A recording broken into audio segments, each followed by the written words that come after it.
Hello YouTube, it's Lion here with Hobbies of a Man once again, and today we're going to do another manga review. Now today's manga review is going to be on Gantz. We're going to cover the first omnibus, which is volumes 1, 2, and 3. And this is written by Hiroya Oku. It is obviously a Dark Horse book, as you guys can see right there. This features action, horror, sci-fi, and thriller aspects in it in its genre. And the demographic for this is seinen, which means adult males, which makes sense because this is definitely not for children, as you guys can clearly see on the sticker. And this has some adaptations. If I recall, they're not really all that good. There's a movie on Netflix called Gantz O, I think, or Gantz Zero, or maybe Gantz Not, depending on how they want to do it, I guess. And this is really well done, actually. And I was afraid of cracking these spines, but they're actually very durable. You can open it pretty well, and it won't crack. I wouldn't recommend any more than this, though. So you should read, one side and then the other. But I think you could probably go a little further and not crack it. It's a really nice, pretty well put together book. And as you guys can see, there's some white space between the actual drawings and the edge of the book. So you don't really experience any gutter loss, which is great. I've had issues with gutter loss before, and I found it really annoying. And yeah, that's basically it. Let's get right into the review. So the premise here is that these people somehow die and then are sent to this room that has this giant black ball. And then this black ball says that it owns their lives now and that it's going to choose what they do. Gives them weapons and these like suit things. I think they're called hard suits. And then tells them to go kill some aliens. And then we basically, that's kind of like the setup. It says it all on the synopsis. And then from there, apparently it's a game. And we get the story, which is pretty cool. And yeah, this is definitely a weird, kind of creepy, gory, sometimes sexy kind of series. And it's pretty cool. I really enjoyed it. So I look at 5 things in my reviews. I look at the plot, the characterization, the world building, the art, and the fan service. The first 3 are kind of my best take at an objective overview of the book. The art is my opinion, and the fan service is kind of a word of warning for people. Yeah, anyway, let's just jump into it. So the plot here is pretty good. It's very interesting. Although it's a little odd and difficult to get into at first, at least it was for me. And maybe that's because I was reading this while I was traveling and doing a lot of stuff. But once I kind of reread it and then kept going and kind of read it all in one go, it all made sense. Though this book does feature a lot of panels that are wordless or that have, sound effects instead of words. And so a lot of the storytelling is actually just visual, which is a little different from shonen. Be aware of that. You will have to pay more attention to the drawings and to the panels than you would otherwise, just so you can really get all of the context of the story. It does take a little bit of a while to get into it. It's a little different from shonen if you are usually reading that, which is my case. It does take a little bit of processing time, I guess, is the best way to put it, before you can really get into it. It's actually really interesting. Like, they have this initial situation that leads to their death. And then a lot of the time is spent in that room interacting with other characters and kind of building the suspense about what's going on. And then they have this battle, and then they return to the real world, kind of. And then most of the second volume, actually, it feels like it's character development. Like you're interacting with Kurono and Kei. Kei is the female, Kurono is the main character, and the other main character is Kato. The second volume mostly focuses on Kurono and Kei and their kind of interaction and developing their characters a little bit, their backstory, because the first volume develops a lot more of Kato's backstory. And then the third volume kind of is a return to this other world, it's not another world, but to the return to this room, and then it leaves off with a really interesting kind of cliffhanger. which is really cool. I'm really excited to get the next volume. Yeah, in general, it's just very interesting. I really, really enjoyed it. I can't really tell you much about the story without basically ruining it, because a lot of this is built around the lack of knowledge and the suspense, and I feel like if I give you too much information, it'll kind of ruin the reading experience, if that makes any sense. But yeah, so let's jump into the characters now. So the characters are really good. I mentioned them. There's 3 of them. There's Kurono, who is the character we open with. There's Kato, who is like the secondary main character, and then there's Kei, which is the female character. And them 3 are kind of the people that this story revolves around, at least at the moment. It's kind of interesting. Kurono is kind of one of those, like, this edgy kind of mean person, but he's like, the reason he's like that is because he's really intelligent, I guess, and he has a certain way of going about life, which I found annoying, kind of, because I could relate to it. Like, I feel like I was kind of like that when I was younger. Not so much anymore. I realized that I don't know anything through, like, you know, going through college and stuff, because it was kind of rough. But anyway, back to the book. So Kato is like naive and a good guy. And he's kind of like, I don't want to say a white knight, because that kind of has negative connotations, but he's very definitely like one of those, like, defender of the weak kind of characters, but he's like so stupidly naive about it that it's also annoying.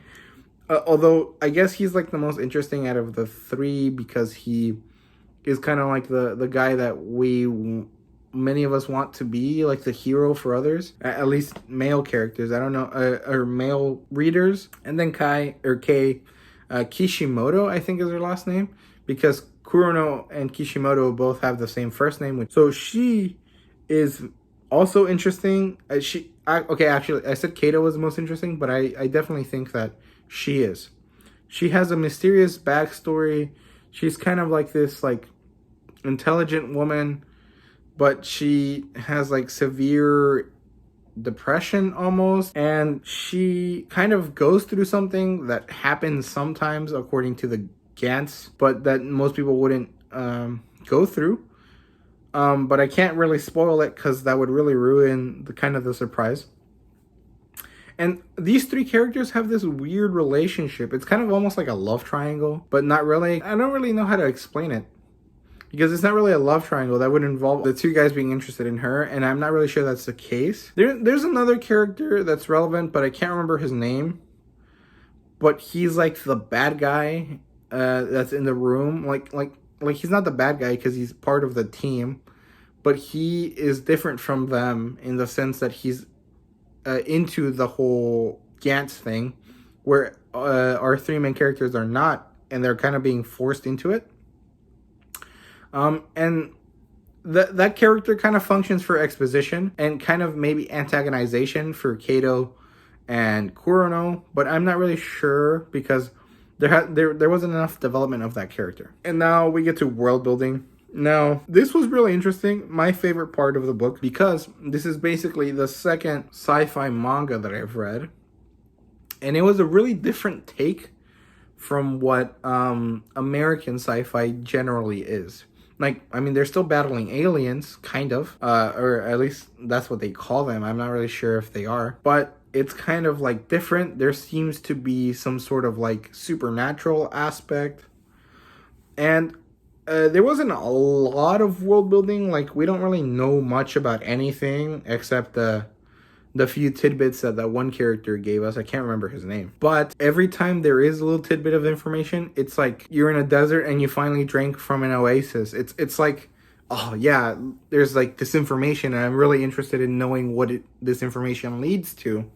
But there's very little of it. But that kind of makes each little piece of information that we get much more meaningful. And there's a lot of like lower level world building, but not enough in the sense that like I know where things come from and why things are the way they are. It's just kind of like, oh, this happens and that happens. And I think that's where the horror thriller aspect comes from. The fact that you kind of have to make your own conclusions. The story isn't telling you, but it's really cool. I really like the concept of the hard suits. and they seem to empower the character to some extent. But I don't really understand how, and it's not explained, so that's basically it. I'm trying to be really, really concise and not give anything away, because I definitely feel that if I say anything deeper than what I already have, it's gonna ruin the reading experience for people. And I really don't want that, because I think this is really cool. That's basically it. I can't really say any more, and it's weird because it's a 3-volume book. I should have a lot of things to say, and I do, but I can't really talk about them without really spoiling the video, and I don't really want to do that because, because it would just suck. And I am trying to minimize and condense my videos a little bit so that they're more consumable for the watchers. Now, the art. I can't show you any, or very little of it. I can show you the first couple pages. Without giving too much away, but I'll try. So here is a colored page, which is interesting because it's the same material as the rest of the manga. It's not the shiny, comic book paper or like trade paperback paper that, graphic novels have, that like shiny stuff. Here is the character. As you guys can see, he kind of looks a little too perfect. And I think that is because it's traced from a 3D model that was, turned into 2D. And so it makes a little bit of the structure of the characters look a little weird sometimes. And then here's another one. This is the opening character, the opening page, kind of like the prologue, I guess. Well, it's the first chapter, but it really functions kind of like a prologue. But yeah, the art is really good. It took a little bit of getting used to, just because of that weird, like, uncanny valley, this is too perfect kind of feeling that I got. And this might not necessarily be true for every seinen, but it kind of does feel like the one seinen I read, Prophecy, did have this same, like, almost too realistic style. And I mean, that's not a bad thing. It's just a little different from what I'm used to. I should probably ask the Prom G about this, and I assume the art gets better and better the more the series progresses. Now, the fan service, obviously there's quite a bit of it. As you guys can see, the first volume, the first chapter literally opens with a pinup picture, art, drawing. And there's a lot of scenes that they're not necessarily gratuitous, because they're just like the chapter openers, and they don't really offer anything besides like having something nice to look at. But it almost feels unnecessary sometimes. But this mangaka is well known for liking to draw his beautiful women. So I mean, it's his choice. He's allowed to do that. If you're not a fan of that, maybe this might not be for you. This is definitely an adult title. But yeah, there's a lot of it anyways. So just that's the warning there. And yeah, now I rated this a 4 out of 5. I wanted to rate it higher, but the fact that I didn't understand it at first kind of made me not feel that it was deserved. And maybe that's just on me. Like, maybe I wasn't in the right reading mindset to understand. But I shouldn't have to be, I guess. It's kind of the logic I'm going with. But, I mean, it was good. I really enjoyed it. I think it was really great. I just don't think it was a perfect piece yet. Like, there's some work to it. There is a significant pacing issue, maybe. I mean, it's not really necessarily a pacing issue because everything kind of moves forward in like well enough, but there seems to be a lot of like low energy stuff, and then like a spike of high energy, and then it just continues, and then there's another spike. And I don't know if that really bothers anyone, but it feels kind of inconsistent to me that it kind of continues to spike like that. I don't know if I'm explaining myself correctly, but yeah. So I definitely recommend this title.